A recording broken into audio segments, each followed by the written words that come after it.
อันมื้อนี้นะเบิ่งอันงัวลาเด้อคำหูเพิ่นน่ะก็ได้ว่าปล่อยแล้วมันก็กินเนี่ยเล็มหญ้ากินน้ำคันนามันบ่ได้กินอันหญ้าอยู่ในอันนาเด้บ่กินข้าวเด้คำหูเบิ่งนี่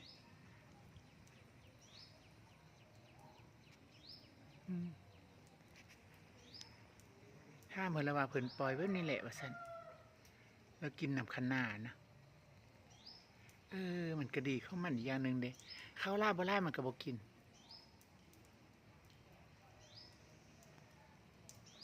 นี่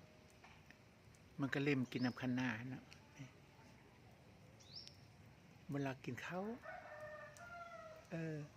กินแล้วไอ้ผู้ใดวันบ่กินเนี่ยกินว่ะ เอ้ยแต่ข้อง่อยบ่เห็นมาจัก